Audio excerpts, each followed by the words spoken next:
yeah, Harry would be able to do research, but they haven't actually encountered. They also haven't encountered any demons either. Yeah. I mean, we've encountered 2 ghosts so far. Yeah. So we're kind of, if we wouldn't know a demon if we saw it. Basically. Yeah, that's kind of the cool thing about the characters. It's like a sort of exploration of that world for them. So, and we've kind of been like, as far as like the description of Ed and Harry, which we'd be kind of saying is, my character would be like the Captain Kirk, and then but then he was but then he's completely lost without Mr. Spock. So it's like, being like that, and Ed idolizes Captain Kirk. Like that's, I mean, that guy was the man. I mean, come on, let's be honest, Captain Kirk. But yeah, and saying that Captain Kirk would like fly the ship and stuff, but Spock would kind of tell him where to go. Yeah, tell him where to go. Yes. So I always refer to Harry if a demon was to show up, or if it was like a hot demon, would I be like, all right, you're hot. I don't care if you're a demon. He'd be like, no, that's a demon.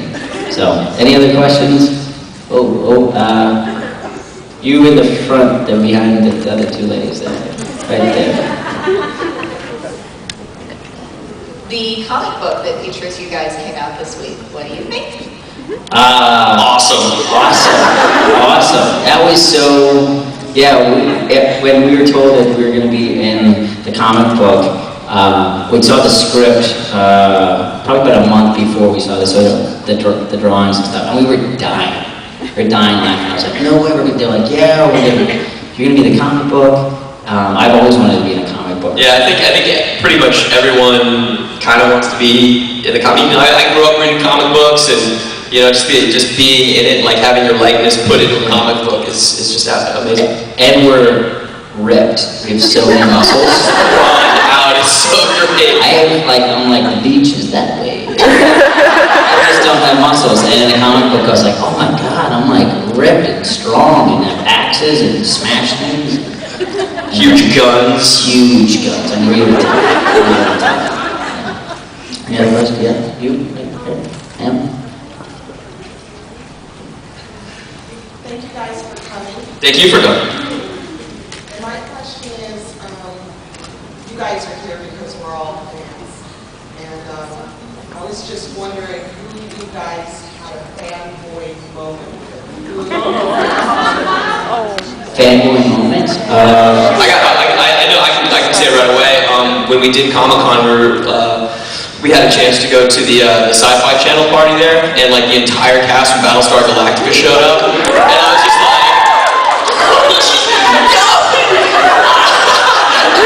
like, I was like bouncing, like we were doing the red carpet, we were doing like interviews and stuff like that. And I'm sitting there next to, to all the cast members. I think even Olmo showed up, and like so I'm sitting there next to all the cast members. And I'm like, it's a good question, but so that's kind of that would be my moment. Mine was someone that I looked up to. It was Philip Seymour Hoffman, and when I got to meet him, he actually his company produced something that I did, and I got to meet him. And I actually couldn't really talk. I was like, you're a god to me. So I think he was the best. So yeah, Philip Seymour Hoffman for me. You in the front, man? What was it like when you were on the X-Files when you filmed that episode? That was actually one of my very first gigs, and it was Kim Manners directed that, who is obviously Supernatural, who's the coolest guy in the world. I don't know if you guys have met him before, but he's awesome. And it was just cool. Like I got to go down to get the prosthetics done, and I had like the cockroaches, and on that day, the cockroach. I was the dude. It was dude. There was stoner and dude, and I was dude. And then so now I'm stoner. Yeah, it was just cool. There was actually real cockroaches on set that had to crawl all over us and stuff. That's what I said. But it was really cool. And then they brought me, like, 2 seasons later that I came back, and it was Bill Scully, Agent Scully's, I think. And then it was going to be like as her brother at the beginning, and then realized that the age difference was just too much, that they made it a flashback at the end, so it was cool.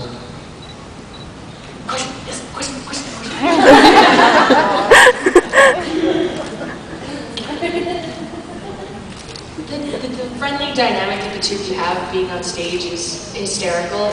Do you actually see each other outside of some of this? No, won't even return his calls. There's actually he's actually crossed the line. Sorry about that. Yep. There's the. Yep. They put some tape in for us. Unbelievable. No, we've. I feel very lucky to have met Travis. I think he's a phenomenal actor and he's a good guy. So we've hung out. We've had some fun. We've got some trouble. Yeah, we got some trouble. Yeah, no, it's good. It's rare. Actually, I've got some trouble. AJ's got me in trouble. This is kind of that usually happens. No, it's been fun. I think it's we both have said this. It's just to randomly end up with two people and to have a good dynamic, improv-wise and on and off the screen. It's just it's been fun. And same with the other Ghostfacers, who hopefully one day you guys will meet. Maggie and Spruce, who are awesome guys. And the dynamic between the four of us that none of us had ever met before, and it just seemed to work seamlessly. It was kind of a blessing. Yay, power in the back. You right there. Yep. Hey. How you doing? What's your favorite line? Favorite line? Ever or from our show? From your episodes. Oh. Ooh, that's good. I thought the Hell House episode had a couple of really good ones. I really liked "Oh Sweet Lord of the Rings."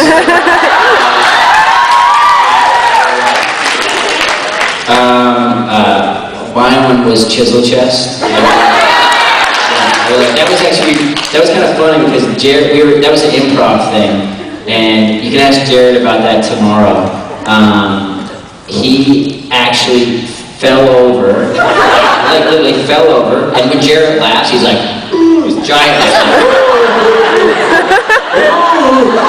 And then he fell on the ground, and then he got back up, and he walked off the set, and just going, Chisel Chest.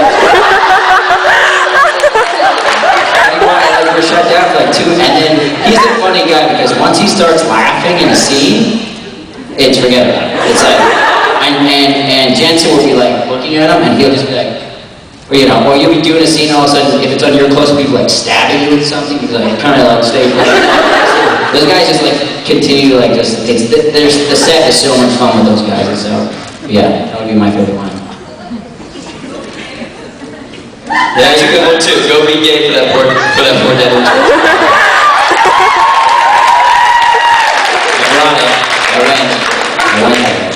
Corbett. Oh, Corbett. Corbett! I know. I miss Corbett. He is here with us though. He is here with us.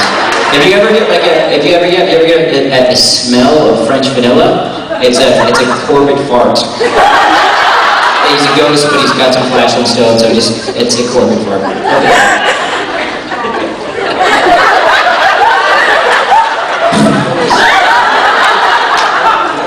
Corbett? Little devil you. Hey, yep. You, yep. Sure. Yep. So you talked a lot about how much improv you did on the Ghostfacers episode. How much of the final product was actually the script, and how much was improv? I'd say, I don't know, most of it was scripted, yeah? But little pieces of flair was improv. Like the Chisel Chest thing. Ben wrote a phenomenal script, and the great thing about the director was Phil on that one, and going into it, actually the network was afraid of this, because again, like I said before, it was not conventional, it's a supernatural, so they didn't know what was going to happen, and they're like, the actors are going to film and blah, blah, blah, blah, but once we started going and we realized the four of us had this dynamic, Phil just let us go. Like, he wouldn't say cut. We would just talk and talk and talk. He even threw stuff at us, like the like that rat thing.